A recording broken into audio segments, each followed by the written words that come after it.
Hello everyone, नमस्ते। आज इसमें हम हैंड रिटन नोट से जयशंकर प्रसाद के अध्याय का करते हैं रिवीजन। इनके दो गीत हैं, एक देवसेना का गीत और दूसरा है कार्निल्या का गीत। तो जो देवसेना का गीत है ये इनके स्कंदगुप्त नाटक से लिया गया है और कार्नेलिया का गीत इनके चंद्रगुप्त नाटक से लिया गया है। याद रखिएगा दोनों। इनका व्यक्तिगत परिचय जानते हैं। 1889 से 1937 ईस्वी तक और सुंगनी साहू के नाम से प्रसिद्ध हुए। मूलतः प्रसाद यानी जयशंकर प्रसाद कवि थे, लेकिन इन्होंने नाटक, उपन्यास, कहानी, निबंध आदि अनेक साहित्यिक गद्य विधाओं में उच्च कोटि की रचनाओं का सृजन किया है। साहित्यिक साधना कामायनी इनका जो है वो जग प्रसिद्ध इनकी रचना है, इनका महाकाव्य है और इसमें मानवता का रसात्मक इतिहास जो है इसे कहा है नंद दुलारे वाजपेयी ने। सर्वश्रेष्ठ काव्य ग्रंथ माना जाता है कामायनी और इसमें 15 सर्ग हैं। जो कामायनी है ये छायावाद की प्रतिनिधि रचना है। कई बार प्रश्न पूछ लिया जाता है कि कामायनी किस युग की कृति मानी जाती है, तो कामायनी जो है ये छायावाद की प्रतिनिधि रचना मानी जाती है और इनको मंगला प्रसाद पारितोषिक दिया गया था। इनकी दूसरी रचनाएं हैं काव्य कृतियाँ, जिसमें आंसू, झरना, लहर, कामायनी और प्रेम पथिक ये इनकी अन्य काव्य कृतियाँ हैं।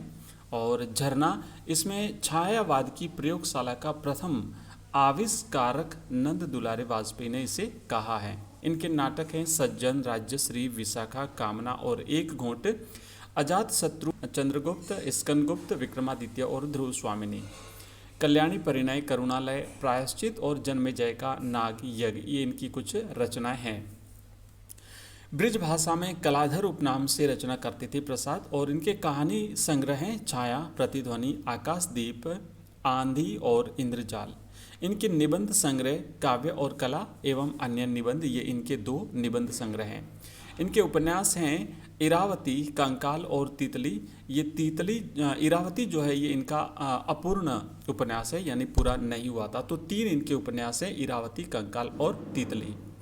प्रसाद की महत्वपूर्ण विशेषताएं हैं भारतीय इतिहास का गौरवपूर्ण कथानक, गीत संयोजन। प्रसाद को छायावाद का प्रवर्तक माना जाता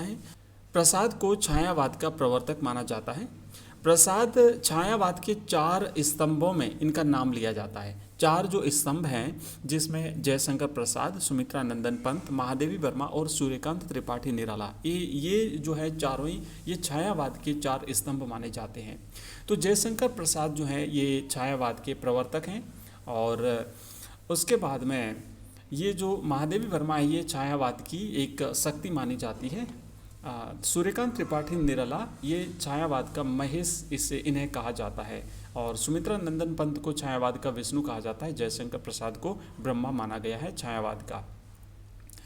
अब हम बात करेंगे देवसेना का जो गीत है इनकी रचना उसकी। ये जो देवसेना का गीत है इसमें श्रृंगार रस, प्रसाद गुण और पांचाली रीति का प्रयोग हुआ है। ये एक विरह गीत है और स्कंदगुप्त नाटक से लिया गया है। देवसेना बंधु वर्मा जो कि मालवा के नरेश थे, इनकी बहन थी और स्कंदगुप्त से प्रेम करती थी। हुणों के आक्रमण से आर्यावर्त संकट में है और मालव नरेश बंधु वर्मा सहित परिवार के सभी लोग राष्ट्र रक्षार्थ वीर गति को प्राप्त होते हैं। बंधु वर्मा की बहन देवसेना स्कंदगुप्त से प्रेम करती थी, लेकिन स्कंदगुप्त का रुझान विजया के प्रति था। विजया जो कि मालवा के धन कुबेर की पुत्री थी। नाटक में कथानक मोड़ पर स्कंदगुप्त स्वयं देवसेना से प्रणय निवेदन करता है, किंतु तब देवसेना कहती हैं इस जन्म के देवता और उस जन्म के प्राप्य क्षमा, और वह वृद्ध परणदत्त के साथ आश्रम में गाना गाकर और भिक्षावृत्ति से अपना जीवन निर्वाह करती है। उधर स्कंदगुप्त आजीवन ब्रह्मचर्य व्रत धारण कर लेता है। वेदना मिली विदाई भावातिरेक में विस्मयादि बोधक चिन्हों के प्रयोग से विप्सा अलंकार का प्रयोग यहाँ पर हुआ है और रूपक अलंकार है मधुकरियों की भीख, जीवन रथ, इन दोनों में रूपक अलंकार का प्रयोग हुआ है। मानवीकरण अलंकार लेती थी निरवता अनंत अंगड़ाई, प्रलय चल रहा अपने पथ पर, इसमें मानवीकरण अलंकार का प्रयोग हुआ है। छल छल में पुनरुक्ति प्रकाश अलंकार है। और हारी होड़, इसमें 6 का अनुप्रास अलंकार का प्रयोग हुआ है। गीत में देवसेना की निराशा और वेदना का भावमय चित्रण किया गया है। पंक्तियों में संगीतात्मकता अर्थात लयता है, प्रसाद गुण शैली में पांचाली रीति है और रस के रूप में वियोग श्रृंगार का आधिपत्य है। भाषा तत्सम शब्दावली युक्त सुसंस्कृत परिष्कृत रूप में है।